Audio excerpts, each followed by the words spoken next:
우리 한번 따라해 보겠습니다. 왕으로 나신 이가 어디 계시냐?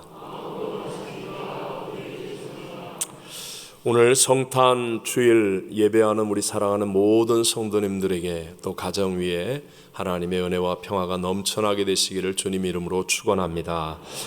오늘 본문은 예수님의 탄생에 대한 기록들 가운데 마태복음에만 기록되어진 내용입니다.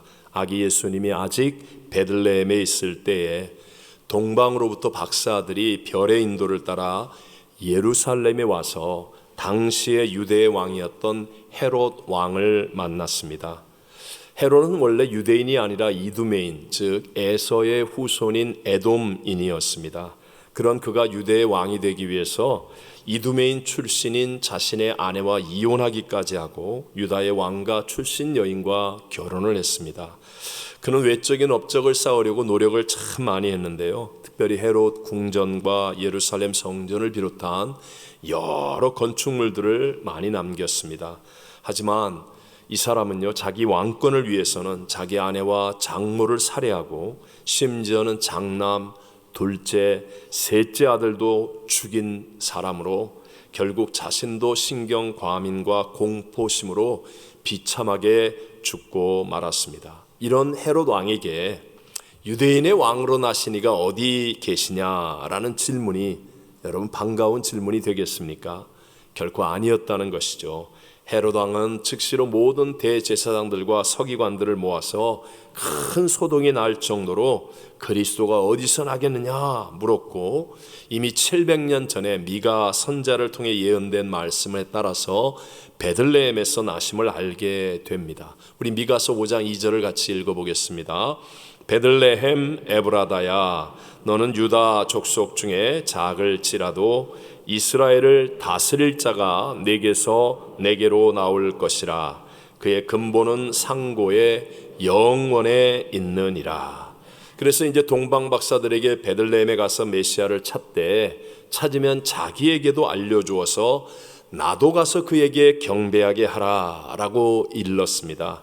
동방 박사들은 즉시로 예루살렘에서 베들레헴으로 가 아기 예수님을 만나고 아기께 경배하고 보배압을 열어서 황금과 유황과 몰약을 예물로 드렸습니다.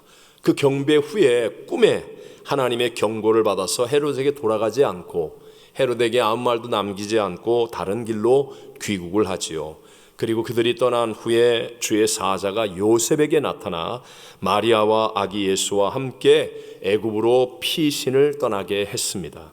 이제 나중에 자신이 속게 된 것을 알게 된 헤롯 왕은 베들레헴에 있는 2살 이후의 아기들을 모두 죽였습니다.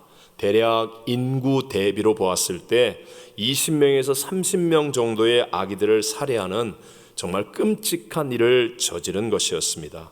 겉으로는 헤롯 왕이 예수님을 찾는 명분, 나도 가서 그에게 경배하게 하라 라는 그 말은 동방박사와 같아 보입니다.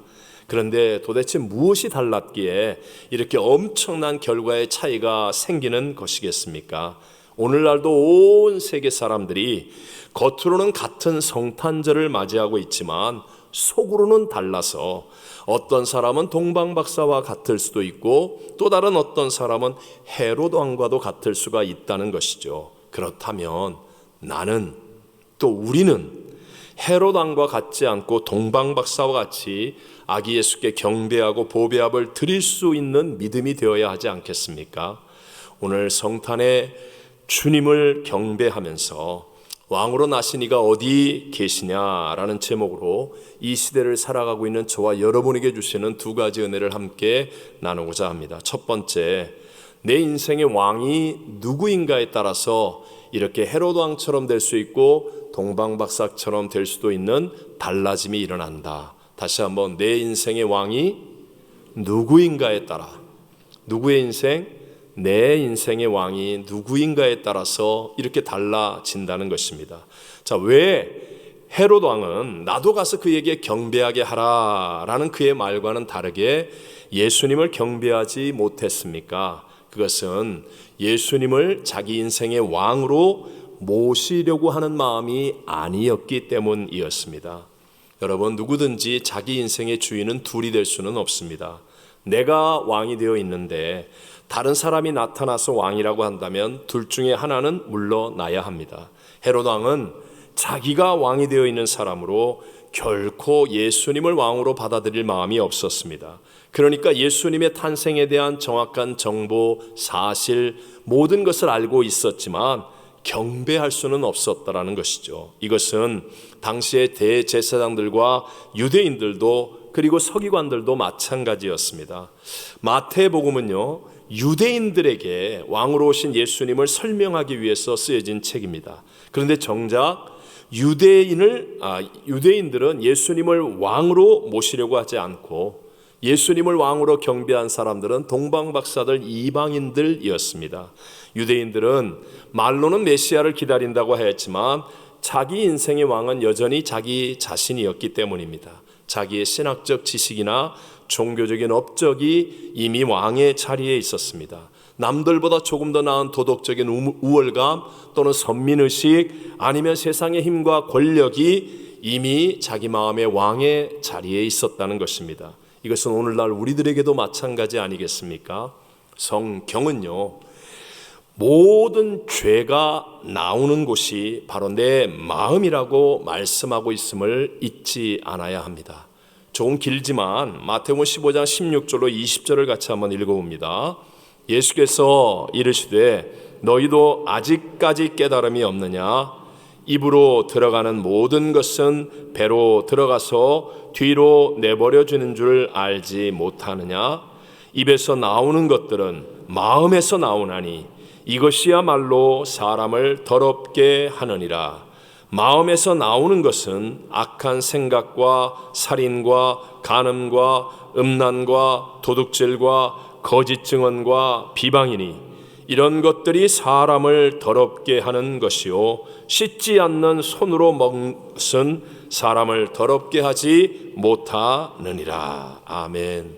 요컨대 우리 마음속에 이미 작은 헤롯 왕들이 있기 때문에, 그래서 죄성을 가진 내가 주인이 되어서 내가 원하는 대로 하려고 하고 나한테 좋은 게 좋은 것이라고 하고 내 주권이나 영역을 침해할 만한 어떤 것에는 위협을 느끼고 때로는 적극적으로 거짓이든 모함이든 무엇이든지 해서 제거하려고도 하는 것입니다. 그런데 여러분, 한번 생각해 보십시오. 죄와 사망의 종이 되어 있는 내가 스스로 왕이 되면 정말 인생의 모든 문제는 해결할 수 있는 것입니까? 내가 돈을 많이 벌면 죄에서 용서함을 받을 수 있겠습니까?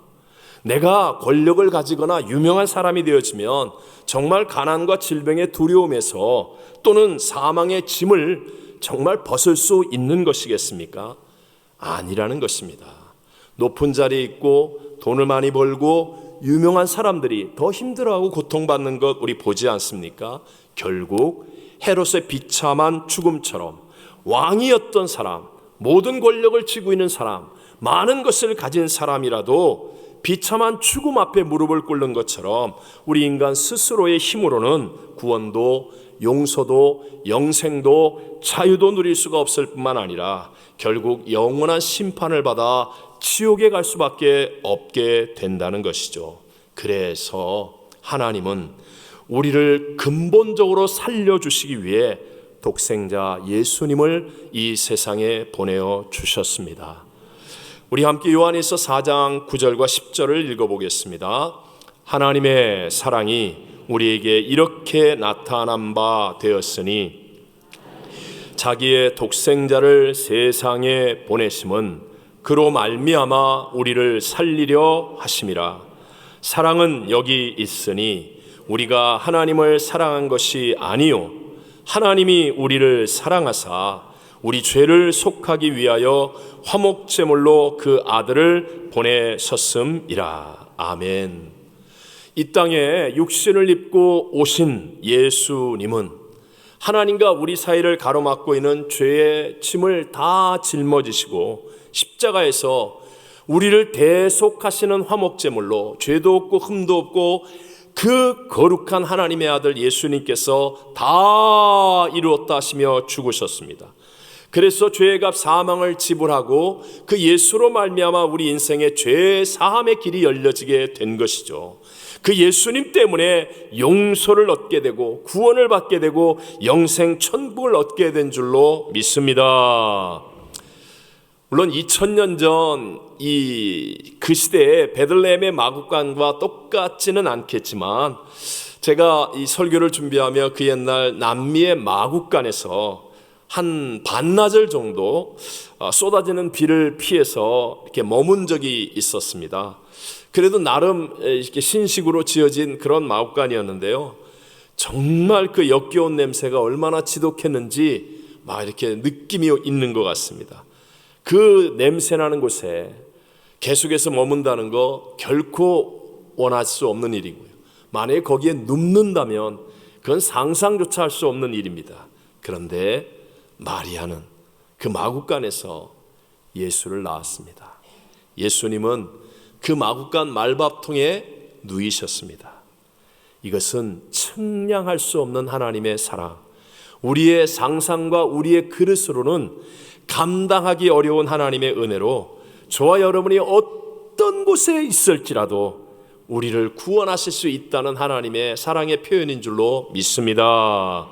여러분, 우리가 시민권 시험을 보고 선서를 하는 순서를 따라서 법이 정해놓은, 미국이 정해놓은 순서를 따라 우리가 미국의 시민으로 옮겨지는 것처럼 영적인 세계의 법칙은 예수 그리스도를 내가 구세주로 영접하고 그것을 믿음으로 고백하고 시인할 때 놀라운 영적인 세계에 내 죽은 영이 거듭나 사는 일이 일어나고 십자가로 말미암은 죄사함의 은혜가 임하게 되어 하나님의 자녀가 되는 축복을 누리게 되는 줄로 믿습니다. 그런데 여러분, 이렇게 놀라운 하나님의 은혜의 일이 결코 간단하게 일어나지 않는다는 거예요. 정말 간단하고 분명한 일인데도 불구하고 왜 이렇게 이 일이 어려운가? 그건요, 내 마음속에 내 스스로 주인 되려고 하는 죄성의 인간 본성이 또아리를 들고 있는 거예요. 이게 뽑혀지지를 않는 거예요. 내가 내 뜻대로 살아야지, 내 계획대로 하면 될 것 같아요. 내가 인생을 이렇게 살고 있는데 내가 주인됨을 양보하려고 하지 않아요. 뿐만 아니라 거짓의 아비며 거짓말쟁이인 세상의 정사와 권세를 잡고 있는 원수마귀가 지금도 놀랍게 역사하고 있기 때문이라는 것이죠. 지금도 기독교인은 전 세계적으로 5분에 1 사람씩 순교를 당하고 있습니다. 여러분, 왜 이렇게 기독교인들이 피를 흘리며 희생해야 합니까? 그들이 악한 일을 하고 죄를 짓기 때문에? 아니에요. 원수마귀가 세상의 정사와 권세를 잡고 있기 때문에. 여러분, 그렇게 거창한 일은 아니라 할지라도 미국에 사는 우리들이 그런 순교를 걱정할 일은 없을 테니까. 하지만 여러분 생각해 보세요. 여러분의 자녀가 정말 하나님을 만나고 은혜를 받아 신앙생활을 열심히 하는 거예요. 매일 몇 시간씩 성경을 보고 기도하고 교회 나가 봉사하기를 기뻐하는 거예요. 그러면 여러분은 어떻게 할 것 같아요? 야, 너 요새 왜 그러냐? 교회 그만 가. 공부 좀 해, 공부. 너 뭐하냐? 이렇게 할 부모님은 여기에 안 계십니까? 누군가 정말 은혜를 받았습니다. 세상에서 얻지 못하는 죄 사함의 은혜를 체험하고 하나님이 주시는 그 사랑이 너무너무 감격스러워 열심히 봉사합니다. 그러면 희한하게도 박수를 쳐주고 격려하고 칭찬해줘도 그것이 아까운 일이 아닐 텐데 뒤에서 쑥덕거리고 어쩌다가 10가지를 하다가 9가지 하라고 하나를 잘못하면 비난하고 그래서 못하게 합니다. 방해를 합니다. 왜 이런 일이 생길까요? 원수마귀가 역사하고 있기 때문이라는 거예요. 세상은 계속해서 우리에게 헤롯 왕과 같은 힘을 가지고 살라고 유혹하고 또는 위협합니다. 마치 그렇게 하지 않으면 우리가 바보가 되는 것처럼 남들이 사면 나도 사야 할 것 같고 남들이 하면 나도 해야 된다고 생각합니다. 또 신앙을 조롱하고 공격합니다. 부정적인 것들 몇 가지의 실수와 허물을 통해서 기독교 전체를 자꾸만 나쁜 것이라고 말하려고 애를 씁니다. 이런 과정 가운데 우리가 예수를 영접해야 한다는 거예요. 하지만 한 번만 더 깊이 생각해 보십시오. 정말 예수님이 창조주이시며 하나님이신데 그분이 육체를 가진 우리의 구세주로 이 땅에 오신 것이 믿어져서 그분을 내 인생의 왕으로 모신다고 한다면, 그렇다면 어떻게 여러분 우리의 인생이 실패와 또 사망 가운데 머물러 있을 수가 있겠습니까? 여러분, 정말 예수 그리스도를 영접하면 환경과 상황 속에서는 문제와 어려움이 생길 수 있지만, 그러나 그보다 더 큰 하나님의 은혜로 반드시 역전승을 이루게 되고 반드시 영혼이 잘된 같이 범사가 잘되고 강건해지며 생명을 얻되 더 풍성히 얻는 축복의 열매들을 누리게 될 줄로 믿습니다. 정사와 권세를 가지고 거짓말로 역사하고 있는 원수 마귀를 이기기 위해 우리는 철치 끝, 뭐예요? 철저하고 치열하고 끝까지 믿어야 한다는 거예요. 올바르게 믿어야 한다는 거예요. 기억하십시오. 원수 마귀가 어떤 거짓말을 해도 왕이신 예수 그리스도는 우리에게 좋은 것을 주기를 원하시는 분이지 우리의 것을 빼앗는 분이 아니라는 것을 기억하게 되시기를 바랍니다. 교회 와서 봉사하는 것 또는 헌금하는 것 또는 여러 가지 애쓰는 것, 이게 잃어버리는 게 아니라 사실 하나님이 그것을 통하여 몇십 배, 30배, 60배, 100배로 갚아주시고 우리의 삶을 더 아름답고 거룩하게 만드시고 더 영광스럽고 풍성하게 만들어주시는 분임을 믿게 되시기를 바랍니다. 자기의 생명을 아끼지 않고 내어주신 하나님께서 구하는 자에게 무엇을 주시지 않겠느냐고 약속하신 하나님이시라는 거죠. 우리 믿음의 조상 아브라함에게 하나님께서 독자 이삭을 모리아 산으로 데리고 가 번제물로 바치라고 말씀하잖아요. 하나님이 그 아들을 빼앗아 가셨습니까? 아니라는 거예요. 하나님을 정말 첫째 자리에 모시고 있는가, 그 믿음을 확인하시고 나니까, 그러니까 이삭을 돌려주시는데 영광스럽게 돌려주시고 그 일 이후에 하나님이 아브라함과 함께하여 더욱 넘치도록 풍성한 복을 내려주시더라는 것입니다. 똑같은 애굽을 향해 내려가는데 아브라함은 자기 생각, 자기 고집, 자기 뜻대로 내려갔다가 결국은 아내를 빼앗기는 낭패를 겪게 되지요. 늘 말씀드리지만 내 생각대로 하면 처음에는 잘 되는 것 같아요. 하지만 내 생각과 다른 어려움과 문제를 만나면 내 능력으로는 해결이 안 돼요. 이게 우리의 인생의 진실한 모습입니다. 그런데 똑같은 애굽을 내려가는데 야곱은 먼저 하나님 앞에 제단을 쌓고 예배를 드리고 하나님의 뜻을 구하여 내려갔더니 70명의 가족이 흉년을 피하여 피난 가듯이 내려갔는데 400년 만에 최소한 200만 명이 넘는 큰 민족을 이루는 번성과 복을 얻게 되지 않습니까? 왕이신 하나님은요, 창조주예요. 우리의 것을 빼앗거나 우리를 막 억압하여 괴롭히려고 하는 분이 아니라 우리에게 진실로 자유를 주시고 우리에게 정말 좋은 것을 주시고 우리의 삶을 거룩하고 아름답게 만들어 주시는 분이심을 믿게 되시기를 바랍니다.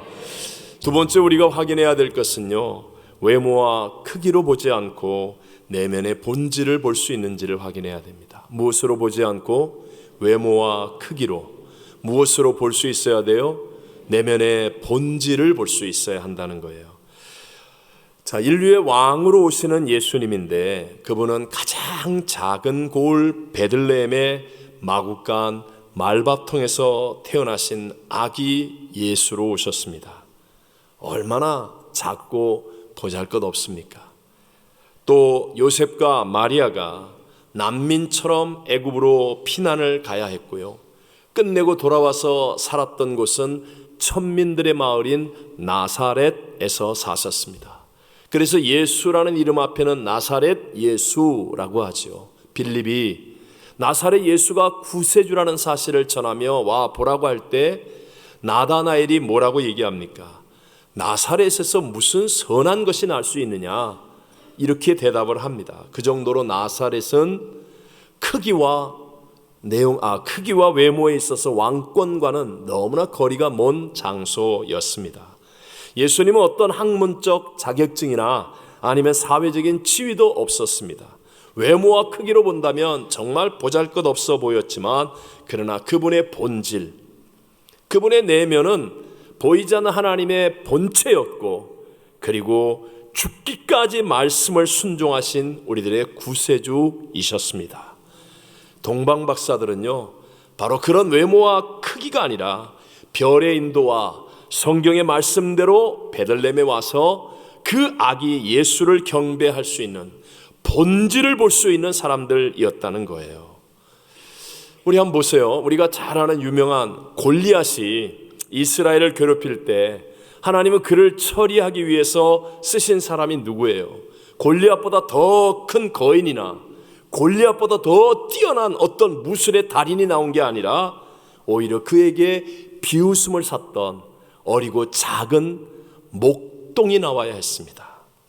구약 성경을 보면 고대에는 모든 재산이 다 장남 몫이었고 차남과 그 이하는 사회적인 지위가 거의 없다고 해도 과언이 아니었습니다. 그런데 하나님은 어떻게 일하셨습니까? 장남인 가인이 아니라 아벨을 통해서, 장남인 이스마엘이 아니라 이삭을 통해서, 장남인 에서가 아니라 야곱을 통해서, 그 형들이 아니라 막내인 다윗을 통해서 하나님은 놀라운 일들을 이루셨습니다.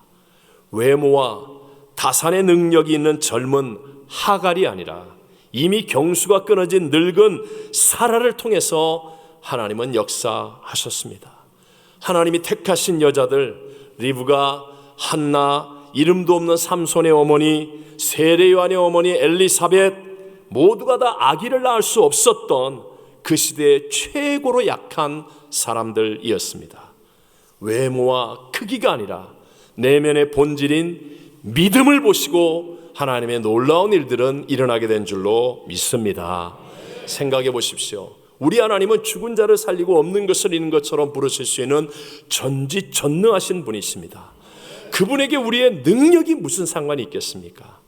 우리들에게도 마찬가지라는 거예요. 우리의 외모와 크기가 어떻든 그건 하나님 앞에 우선순위가 아니라는 거예요. 우리가 지난 한 주간 동안에 혹시라도 탕자처럼 넘어졌고 쓰러졌던 삶을 살았다 할지라도 전지전능하신 하나님에게는 그게 중요한 게 아니라는 거예요. 누구에게도 보여줄 수 없는 죄, 어두운 비밀이 있다 할지라도 우리 하나님께는 그게 우선순위가 아니라는 거예요. 주님은 가장 낮은 마구간 말밥통에 오셨습니다. 그리고 나를 위해서 가장 큰 고난의 십자가에서 날 대신하여 죽임을 당하신 분이셨습니다. 그러니까 내가 어떤 상황, 어떤 조건에서도 회개하고 그리고 예수님을 영접하고 하나님께로 돌아서서 나오기만 한다면 우리 하나님은 반드시 살리실 수 있고 일으킬 수 있고 역사하실 수 있는 분인 줄로 믿습니다. 성경 전체와 인류 역사를 통틀어서 하나님이 해오신 일이 언제나 남에게 버림받은 사람, 세상에서 가장 약한 사람, 남들이 우습게 여기는 사람이라 할지라도 하나님께로 돌이키면 하나님이 세우셨고 위대하게 사용하셔서 하나님의 영광을 드러내신 줄로 믿습니다. 여러분, 하나님 우리의 외모와 크기가 아니에요. 우리의 마음 중심, 우리의 마음 중심을 보고 계신 분이 하나님이십니다. 이번 우리들 구역 예배 우리 한번 우리보다 더 어렵고 이 코로나 팬데믹으로 외로운 선교지에 계신 선교사님들께 성탄 예수 사랑 선물 나누기 해보기를 여러분에게 권합니다. 제가 무슨 선교지에 보내주겠다고 약속한 것도 없기 때문에 의무가 아니에요. 그러니까 형식적으로 억지로 할 필요 전혀 없습니다. 그러나 제 생각에는 자녀들과 함께 그런 선물 박스를 꾸리고 구역이 함께 한 구역이 어려우면 연합을 해서 그래서 예수님을 사랑하고 감사하는 마음을 카드와 편지로 그리고 지나치지 않은 200불이 넘지 않을 정도의 그런 어떤 선물들을 잘 준비해서 포장하여서 믿음의 수고를 가지고 그분들에게 보내는 그 증거를 우리가 가진다면, 그렇다면 저는 외모와 크기로 보지 않고 우리 내면의 본질인 믿음을 보시는 하나님이 주시는 참된 기쁨과 감사, 은혜를 다 체험하게 될 줄로 믿습니다. 성탄절 크리스마스는요, 성경에 예언하신 말씀대로 그리스도가 구세주로 세상에 오셨다는 것입니다. 여러분, 성경을 보면 예수님께서 한 번이 아니라 두 번 오시는데 두 번째 오심을 더 많이 예언하고 있죠. 예수님이 초림하시는 것에 대해서는 구약 성경을 통하여 약 456회 정도를 예언하는데, 근데 예수님이 재림, 다시 오신다는 예언은요, 신약에까지 이제 나오게 되니까 신구약을 합쳐서 1518번이나 기록되어 있습니다. 예수님의 초림은 구유의 아기로 오셔서 멸시함을 받으시고 고난을 받으시며 십자가에 죽는 오심이었지만, 재림은요, 구름을 타고 면류관을 쓰시고 영광의 왕으로 오십니다. 모든 악과 모든 고난과 죽음을 종식시키시는 만왕의 왕 만주의 주 심판주로 재림하실 것입니다. 초림의 때에는요, 왕으로 나신 이가 어디 계시냐라고 찾는 이만 찾았지만, 재림은 모든 이가 다 보게 될 것입니다. 우리 계시록 1장 7절을 같이 한번 읽어볼까요? 볼지어다 그가 구름을 타고 오시리라. 각 사람의 눈이 그를 보겠고 그를 찌른 자들도 볼 것이요 땅에 있는 모든 족속이 그로 말미암아 애곡하리니 그러하리라. 아멘. 여러분, 반드시 오실 주님인데 우리가 어떻게 준비해야 합니까? 딱 하나, 그 예수님은 임마누엘. 임마누엘, 지금도 성령으로 우리와 함께 하시고 내 속에 계시는 분임을 확인해야 한다는 거예요. 예수님을 하도 많이 들어가지고 세뇌되어서 예수님 구세주인가 봐, 이런 믿음으로는 다시 오실 재림의 주를 영광스럽게 보지 못합니다. 지식적으로 예수님을 알고 있는 그런 믿음이 되어서는 안 된다는 거예요. 지금도 예수님의 임재를 체험해야 되고 24시간 예수님과 동행하며 기도로 대화할 수 있어야 되고, 어떤 상황, 어떤 문제를 만나도 내 수준과 내 능력을 뛰어넘는 주님의 위로와 주님의 능력으로 인하여 예수님 때문에 행복한 삶을 산다라고 믿음으로 선포할 수 있는 사람이 되어져야 한다는 것입니다. 지금은요, 헤롯 왕이 동방박사들을 속이듯이, 사실 우리들은 누가 헤롯 왕이고 누가 동방박사인지 구별이 잘 안 되는 세상에 살고 있는 것은 사실입니다. 하지만 명심하십시오. 곧 주님은 다시 오십니다. 말로만 믿는 예수, 머리로만 세뇌되어서 믿는 줄로 착각하는 예수, 그 예수로는 안 된다는 거예요. 반드시 임마누엘, 내게 오신 임마누엘, 그분이 체험되어지고 그분을 누려야 합니다. 여러분, 그 임마누엘을 놓치지 않기 위해 혹시라도 카톡 한번 받으면 10번을 예수 생각을 하십시오. 왜 나는 예수 믿는다고 했는데 임마누엘 예수가 경험 안 되지? 그런 사람은 드라마 한 편 보면 30번 이상 예수를 생각하십시오. 세상에서 이상한 소리 들으면 하나님 앞에 엎드려 예수의 이름을 계속해서 부르십시오. 반드시 임마누엘 예수를 회복하셔야 됩니다. 그냥 넘어가서는 안 됩니다. 그 예수님 곧 오실 분이기 때문입니다. 우리 모두 이 성탄에 거룩하고 복된 주일, 나와 함께 하시마 약속하신 임마누엘 예수를 회복하고 다시 오실 예수를 대망하는 참된 믿음의 복을 누리게 되시기를 주님 이름으로 축원합니다.